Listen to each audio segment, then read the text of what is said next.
नमस्कार श्रोतेहो, मी रुपाली पुरळकर कथा वाचन या आपल्या यूट्यूब चॅनलवर तुम्हा सर्वांचं मनापासून स्वागत करते.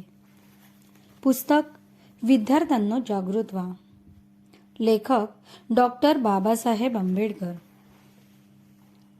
भाग 13. बौद्ध धर्माने जगाचा उद्धार होणार. काल एक ब्राह्मणांचा मुलगा माझ्याकडे येऊन म्हणाला, पार्लमेंटमध्ये तुमच्या लोकांना राखीव जागा दिल्या आहेत, त्या तुम्ही का सोडता?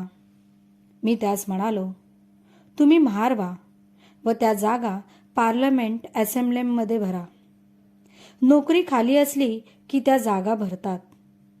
त्यासाठी कोणा ब्राह्मणाचे कोणा इतराची किती अर्ज येतात, मग नोकऱ्यांच्या जागा भरतात.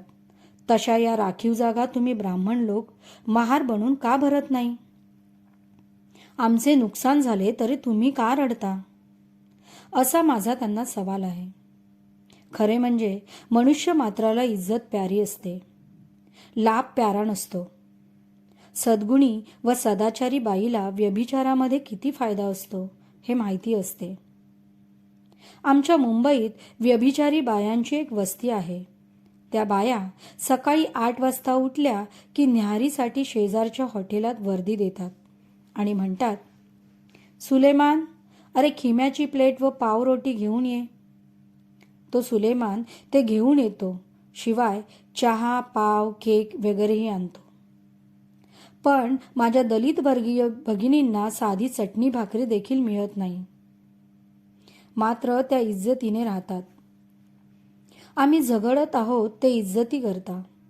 मनुष्य मात्राला पूर्णावस्थेत नेण्याकरिता आम्ही तयारी करीत आहोत. त्यासाठी वाटेल तो त्याग करण्याची आमची तयारी आहे. हे वृत्तपत्राचे लोक माझ्या मागे गेली 40 वर्ष हात धुवून लागले आहेत. माझ्यावर केवढी टीका त्यांनी आजवर केली. मी त्यांना म्हणतो, अजून तरी पोरकटपणाची भाषा सोडून काही प्रौढ भाषा वापरा. आम्ही बौद्ध धर्मीय झालो तरी राजकीय हक्क मी मिळवीन याची मला बाल खात्री आहे. मी मेल्यावर काय होईल ते सांगता येणार नाही. या चळवळीसाठी फार मोठे काम करावे लागेल. आम्ही बौद्ध धर्म स्वीकारल्यामुळे काय होईल, अडचणी आल्यास तर त्या कशा टाळता येतील, त्यासाठी काय युक्तिवाद व खटाटोप करावा लागेल याचा मी पूर्ण विचार केला आहे. माझ्या पोतडीत सर्व काही भरलेले आहे. ते काय प्रकाराने भरले आहे ते मला पूर्ण माहीत आहे. हे जे हक्क मिळवले ते तर पुन्हा मिळवून देईलच. हे हक्क व सवलती मिळवून देणारा मीच आहे आणि मी पुन्हा या सवलती मिळवून देईन अशी मला खात्री आहे. म्हणून सध्या तरी तुम्ही माझ्यावर विश्वास ठेवून चालले पाहिजे. विरोधी प्रचारात काही तथ्य नाही, हे मी सिद्ध करून देईन. मला एका गोष्टीचे मात्र आश्चर्य वाटते. एवढा वादविवाद सर्वत्र होतो आहे, पण एकाही माणसाने मी बौद्ध धर्मच का स्वीकारला हा प्रश्न मला विचारला नाही. कोणतेही धर्म न स्वीकारता हाच धर्म का स्वीकारला? हा कोणत्याही धर्मांतराच्या चळवळीतील मुख्य आणि महत्त्वाचा प्रश्न असतो. धर्मांतर करताना धर्म कोणता व का घ्यायचा ते तपासून सुलाखून पाहिले पाहिजे. आम्ही हिंदू धर्मत्यागाची चळवळ 1935 पासून येवले येथे एक ठराव करून हाती घेतली. मी हिंदू धर्मात जन्मलो तरी हिंदू धर्मात मरणार नाही अशी प्रतिज्ञा मी मागेच केली होती आणि काल मी ती खरी करून दाखवली. मला इतका आनंद झाला आहे की नरकातून सुटलो असे मला वाटते. मला कोणी अंधभक्त नको आहेत. ज्यांना बौद्ध धर्मात जायचे आहे त्यांनी जाणीवेने आले पाहिजे. त्यांना तो धर्म पटला पाहिजे. कार्ल मार्क्सचा पंथ व आम्ही. मनुष्य मात्राच्या उत्कर्षाला धर्म ही अत्यंत आवश्यक वस्तू आहे. मला माहीत आहे की कार्ल मार्क्सच्या वाचनामुळे एक पंथ निघाला आहे. त्याच्या म्हणण्याप्रमाणे धर्म म्हणजे काहीच नाही. त्यांना धर्माचे महत्त्व नाही. त्यांना सकाळी ब्रेकफास्ट मिळाली, त्यात पाव, मलाई, लोणी, कोंबडीची टांग वगैरे असलेले पोटभर जेवण मिळाले, निवांत झोप मिळाली की सगळं संपलं. हे त्यांचे तत्वज्ञान. मी त्या मताचा नाही. माझे वडील गरीब होते म्हणून मला या प्रकारचे सुख काही मिळाले नाही. माझ्या इतके कष्टमय जीवन कोणीही आयुष्यात काढलेले नाही. म्हणून माणसाचे जीवन सुख समाधानाच्या अभावी कसे कष्टमय होते याची मला जाणीव आहे. आर्थिक उन्नतीची चळवळ आवश्यक आहे असे मी मानतो. त्या चळवळीविरुद्ध मी नाही. माणसाची आर्थिक उन्नती व्हायलाच पाहिजे. पण मी याबाबत एक महत्त्वाचा फरक करतो. रेडा, बैल व माणूस यामध्ये फरक आहे. रेडा व बैल यांना रोज वैरण लागते. माणसासही अन्न लागते. मात्र दोहोत फरक हा आहे की रेडा व बैल यांना मन नाही. मनुष्याला शरीराबरोबर मनही आहे. म्हणून दोहींचाही विचार करायला हवा. मनाचा विकास झाला पाहिजे. मन सुसंस्कृत झाले पाहिजे. ज्या देशातील लोक अन्नाशिवाय माणसाचा सुसंस्कृत मनाशी संबंध नाही असे म्हणतात, त्या देशांशी अगर लोकांशी संबंध ठेवण्याचे मला काहीच प्रयोजन नाही. जनतेची संबंध ठेवताना माणसाचे शरीर जसे निरोगी पाहिजे तसे शरीर सदृढ होण्याबरोबर मनही सुसंस्कृत झाले पाहिजे. एरवी मानवजातीचा उत्कर्ष झाला असे म्हणता येणार नाही. मनुष्याचे शरीर अथवा मन हे रोगी का असते? त्याची कारणे ही की त्यास एकतर शारीरिक पीडा असते किंवा मनाला उत्साह नसतो. मनात उत्साह नसेल तर अबुध्यही नाही. हा उत्साह का राहत नाही? त्याचे पहिले कारण हे की मनुष्यास अशा रीतीने ठेवण्यात आले आहे की त्याला वर येण्याची संधी मिळत नाही. अगर आशा राहत नाही, त्याच वेळी त्याचा उत्साह कोठून असणार? तो रोगीच असतो. त्या माणसाला आपल्या कृतीचे फळ मिळू शकते, त्यास उत्साह प्राप्त होतो. नाही तर शाळेत शिक्षक असे म्हणून लागला, कोण रे हा तर महार, आणि हा महार पहिल्या वर्गात पास होणार, त्याला प्रथम श्रेणी कशाला पाहिजे? तू आपला तृतीय श्रेणीतच राहा. पहिल्या वर्गात येणे हे ब्राह्मणांचं काम. अशा अवस्थेत त्या मुलाला काय उत्साह मिळणार? त्याची उन्नती ती काय होणार? उत्साह निर्माण करण्याचे मूळ मनात आहे. ज्याचे शरीर व मनही धडधाकट असते तो हिम्मतबाज असेल. मी कोणत्याही परिस्थितीतून झगडून बाहेर पडेन असा ज्यास विश्वास वाटतो त्याच्यामध्येच उत्साह निर्माण होतो व त्याचा उत्कर्ष होतो. हिंदू धर्मात अशी विलक्षण तत्वप्रणाली ग्रंथित केलेली आहे की माणसाला निरुत्साही करून टाकणारी परिस्थिती हजारो वर्षे टिकली तर जास्तीत जास्त कारकुनी करून पोट भरणारे लोक होतील. या पलीकडे दुसरे काय होणार? या कारकुनांचे रक्षण करायास मोठा कारकुन पाहिजे. मनुष्याच्या उत्साहाला काही कारण असेल तर मन. तुम्हाला मिलचे मालक माहीत आहेत. ते गिरण्यावर मॅनेजर नेमतात व त्यांच्या करवी मिलमधील काम करवून घेतात. हे मिलचे मालक कसल्या ना कसल्या व्यसनात असतात. त्यांच्या मनाचा सुसंस्कृत असा विकास झालेला नसतो. आपल्या मनाला उत्साह वाटावा म्हणून आपण चळवळ केली, तेव्हा कुठे शिक्षण सुरू झाले. मी लंगोटी घालून शिक्षणाला सुरुवात केली. शाळेमध्ये मला प्यायला पाणी सुद्धा मिळाले नाही. पाण्याशिवाय शाळेत मी कितीतरी दिवस काढले. मुंबईसारख्या एल्फिस्टन कॉलेजमध्ये देखील अशीच परिस्थिती होती. अशी परिस्थिती असेल तर दुसरी काय अवस्था निर्माण होणार? कारकुनच निर्माण होईल. मी दिल्लीच्या एक्झिक्युटिव्ह काउन्सिलिंगमध्ये असताना लॉर्ड लिनलल थगो व्हाईसरॉय होते. मी त्यांना म्हणालो, तुम्ही सर्वसामान्य कर करताच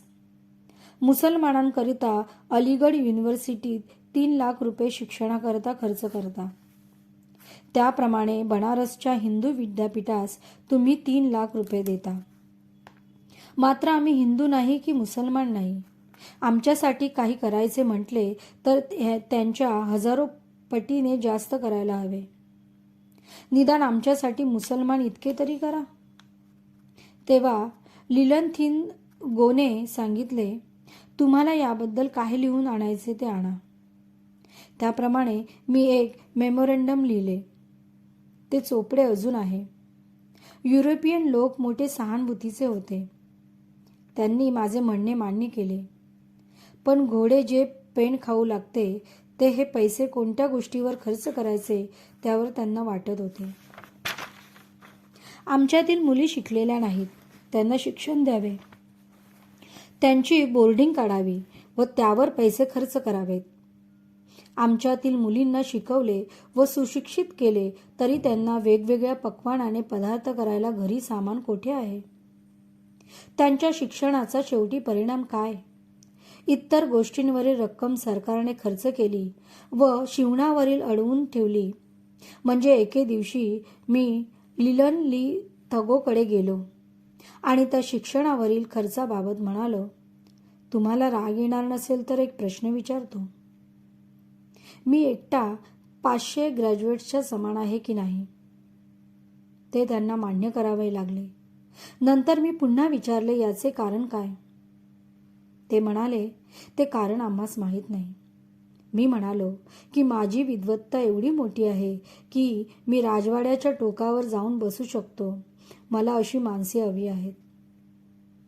कारण तेथून सर्वत्र टेहाळणी करता येते. आमच्या लोकांचे संरक्षण करायचे असेल तर अशी पारधी करणारी माणसं निर्माण झाली पाहिजे. कारकून काय करणार? त्या वर्षी लिलनथिनगोस यांना माझे म्हणणे पटले. त्या वर्षी 16 विद्यार्थ्यांना विलायतेत उच्च शिक्षण घेण्यासाठी पाठवण्यात आले. त्या 16 जणांपैकी काही मडकी जशी कच्ची आणि काही पक्की असतात त्याप्रमाणे काही पक्की निघाली. ही गोष्ट निराळी.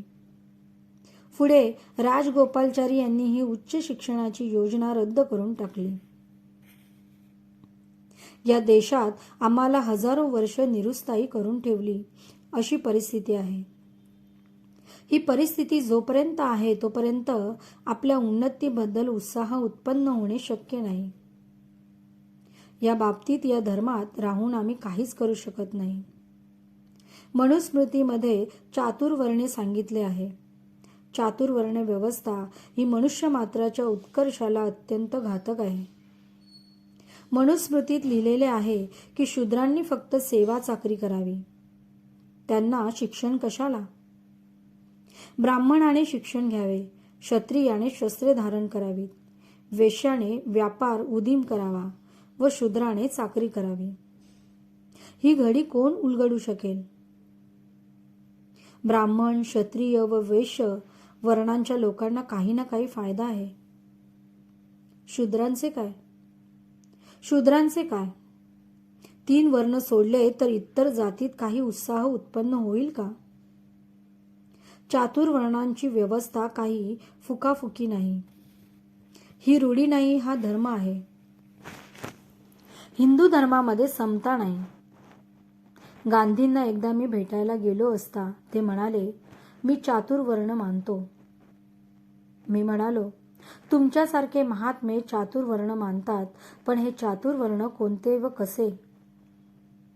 हाताच्या पंजाची बोटे एकावर एक ठेवली असा हात करून हे चातुर्वर्ण उलट की सुलट? चातुर्वर्णाची सुरुवात कोणीकडून व शेवट कुठे?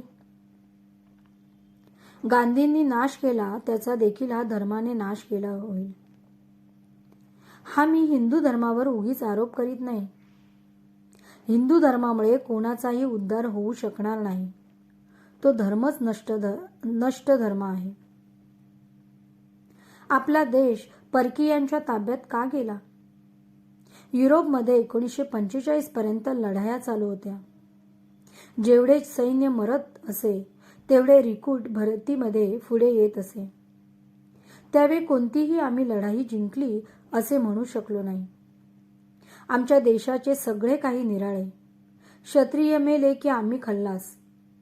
आम्हाला जर शस्त्रे धारण करण्याचा अधिकार असता तर हा देश पारतंत्र्यात गेलाच नसता. मग कोणीही हा देश जिंकू शकले नसते. हिंदू धर्मामध्ये राहून कोणाचा काहीही उद्धार होणार नाही. हिंदू धर्म रचनेप्रमाणे वरिष्ठ वर्णांना व जातींना फायदे आहेत हे खरे आहे, पण इतरांचे काय? ब्राह्मणबाई बाळंतीण झाले की तिची नजर हायकोर्ट जज की जागा कोठे रिकामी आहे त्याकडे असते. आमची झाडूवाली बाई बाळंतीण झाली तर तिची नजर कोठे, तर झाडूवाल्याची जागा रिकामी आहे तिकडे असते. अशी विचित्र रचना हिंदू धर्माच्या वर्णव्यवस्थेने केलेली आहे. यातून सुधारणा ती काय होणार? आपला उत्कर्ष हा फक्त बौद्ध धर्मातच होऊ शकेल. भगवंतांचा समतेचा उपदेश आहे. बौद्ध धर्मात 75% ब्राह्मण भिक्षू होते, 25% शूद्रादी होते. परंतु भगवंतांनी सांगितले, हे भिक्षू हो, तुम्ही निरनिराळ्या देशातून व जातीतून आला. आता आपापल्या प्रदेशातून नद्या वाहतात तेव्हा त्या पुत्थक असतात, मात्र त्या सागरास मिळाल्या की त्या पुत्थक राहत नाहीत. त्या एकजीव व समान होतात. बौद्ध संघ हा सागराप्रमाणे आहे. या संघात सर्व सारखे व समान. सागरात गेल्यावर हे गंगेचे पाणी की हे महानदीचे पाणी असे ओळखणे अशक्य असते. त्याप्रमाणे बौद्ध संघात आले म्हणजे आपली जात, नाते व सर्वजण समान असतात. अशी समतेची शिकवण देणारा एकच महापुरुष आहे आणि तो महापुरुष म्हणजे भगवान बुद्ध होय. धर्माची आवश्यकता गरिबांना आहे. पीडित लोकांना धर्माची आवश्यकता आहे. गरीब मनुष्य जगतो तो आशेवर. जीवनाचे मूळ आशेत आहे. आशाच नष्ट झाली तर जीवन कसे होईल? धर्म आशादायी बनवतो व पीडितांना, गरिबांना संदेश देतो. काही घाबरू नकोस, होईल, जीवन आशादायी होईल. म्हणून गरीब व पीडित मनुष्य धर्माला चिकटून राहतो. जेव्हा युरोपमध्ये ख्रिस्ती धर्म शिरला त्यावेळी रोमची व आसपासच्या देशाची परिस्थिती अतिशय हलाखीची होती. लोकांना पोटभर जेवणही मिळत नव्हते. त्यावेळी गरीब लोकांना खिचडी वाटण्यात येत असे. त्यावेळी ख्रिस्ताचे अनुयायी कोण झाले? गरीब पिडलेले लोकच झाले. युरोपमधील सर्व गरीब व कनिष्ठ जनता ख्रिस्ती बनली. हा ख्रिश्चन धर्म भीक मागणाऱ्यांचा आहे असे गिबने म्हटले होते. ख्रिस्ती धर्म हा युरोपमध्ये सर्वांचाच धर्म कसा झाला याचे उत्तर द्यायस गिबन आज हयात नाही, पण त्याचे उत्तर त्याला द्यावे लागले असते. काही लोक असे म्हणतील, हा बौद्ध धर्म महार मांगांचा धर्म आहे. ब्राह्मण लोक भगवंतांना भो, गौतम म्हणजे अरे, गौतम असे म्हणत असत. ब्राह्मण बुद्धाला असे हिनवीत व चिडवीत असत. पण राम, कृष्ण, शंकर यांच्या मूर्ती परदेशात विकायास ठेवल्या तर किती खपतील ते पहावे. पण बुद्धांची मूर्ती ठेवली तर एकही मूर्ती शिल्लक राहणार नाही. आता घरातल्या घरात हे पुष्कळ झाले. बाहेर खाई दाखवा. जगात नाव जाहीर आहे ते फक्त बुद्धांचेच. तेव्हा या धर्माचा प्रसार झाल्याशिवाय कसा राहील? आमच्या वाटेने आम्ही जाऊ, तुमच्या वाटेने तुम्ही जावे. आम्हाला नवीन वाट मिळाली आहे. हा आशेचा दिवस आहे. हा अभुद्याचा, उत्कर्षाचा मार्ग आहे. हा मार्ग काही नवीन नाही. मार्ग कोठून आणलेला नाही. हा मार्ग इथलाच आहे. भारतातीलच आहे. या देशामध्ये 2000 वर्ष बौद्ध धर्म होता. खरे म्हणजे यापूर्वीच आम्ही बौद्ध धर्मात का गेलो नाही याचीच आम्हाला खंत वाटते. भगवान बुद्धाने सांगितलेली तत्वे अजरामर आहेत, पण त्या बुद्धाने मात्र तसा दावा केलेला नाही. कालानुरूप बदल करण्याची सोय त्यात आहे. एवढी उदारता कोणत्याही धर्मात नाही. बौद्ध धर्माचा मूळ पाया काय आहे? इतर धर्मात व बौद्ध धर्मात फार फरक आहे. इतर धर्मात बदल हा घडून यायचाच नाही, कारण मनुष्य व ईश्वर यांचा संबंध ते धर्म सांगतात. इतर धर्मांचे म्हणणे असे की ईश्वराने सृष्टी निर्माण केली. ईश्वराने आकाश, वायू, चंद्र, सूर्य सर्व काही निर्माण केले. आम्हाला ईश्वराने काहीही करायचे ठेवले नाही, म्हणून ईश्वरास भजावे. ख्रिस्त धर्मांप्रमाणे तर मृत्यूनंतर एक निर्णयाप्रमाणे सर्व काही घडते. देव व आत्मा यांना बौद्ध धर्मात जागा नाही. भगवान बुद्धांनी सांगितले, जगात सर्वत्र दुःख आहे. 90% माणसे दुःखाने पिडलेली आहेत. त्या दुःखातून पिडलेल्या गरीब माणसांना मुक्त करणे हे बौद्ध धर्माचे मुख्य कार्य आहे. बुद्धापेक्षा कार्ल मार्क्सने वेगळे काय सांगितले? भगवंतांनी जे सांगितले ते वेड्या वाकड्या मार्गाने सांगितले नाही. बंधूंनो, मला सांगायचे होते ते सांगितले. हा धर्म सर्वतोपरी परिपूर्ण आहे. त्यास लांछन कोठेच नाही. हिंदू धर्माची अशी काही तत्वप्रणाली आहे की त्यामधून उत्साह निर्माण होऊ शकत नाही. हजारो वर्षापासून परवापर्यंत आपल्या समाधानातून एकही मनुष्य ग्रॅज्युएट अगर विद्वान होऊ शकला नाही. मला सांगायस हरकत नाही की माझ्या शाळेत झाडलोट करणारी एक बाई होती. ती मराठा होती. ती मला शिवत नसे. माझी आई मला सांगत असे की मोठ्या माणसास मामा म्हणत जा. पोस्टमनला मी मामा म्हणत असे. लहानपणी शाळेत असताना मला तहान लागली होती. मी मास्तरांना तसे सांगितले.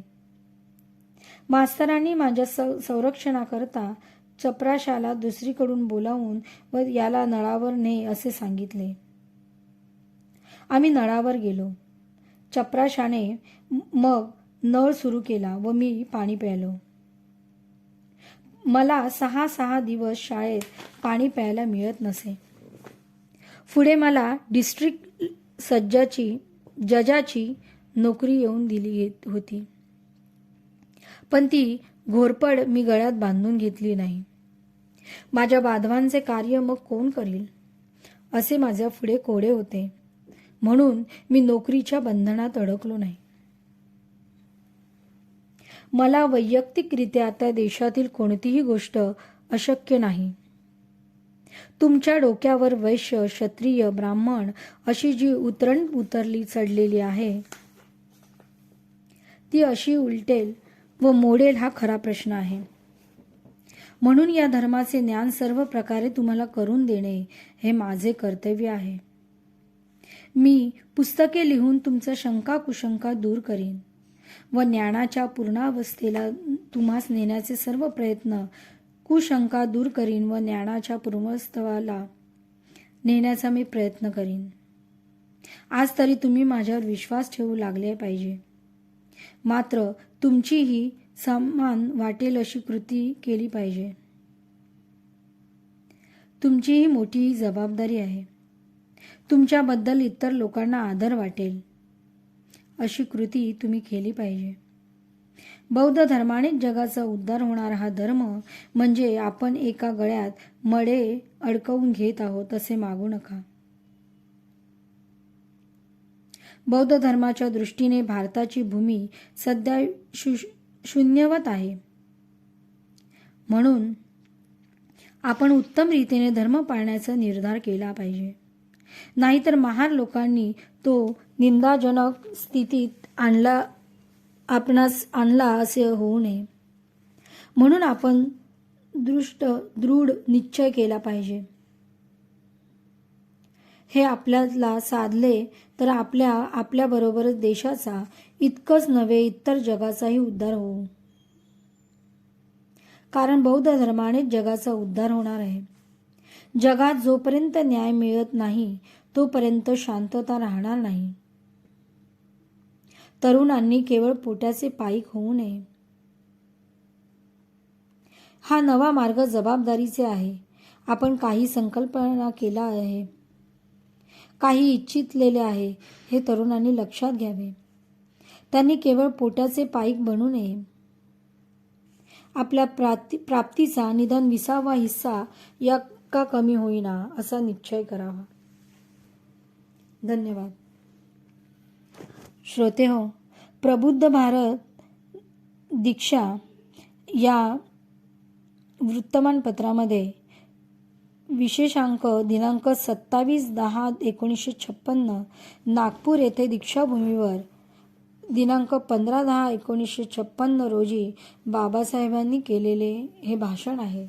त्यातला हा काहीसा भाग. श्रोते हो, बाबासाहेबांचं हे भाषण तुम्हाला कसं वाटलं मला कमेंट करून नक्की सांगा. आणि तुम्ही माझ्या चॅनलवर जर नवीन असाल तर सबस्क्राईब करायला विसरू नका. आणि बाजूला दिलेलं बेल आयकॉन प्रेस करा, जेणेकरून माझ्या नवीन व्हिडिओज सर्वात आधी तुम्हाला येतील. धन्यवाद.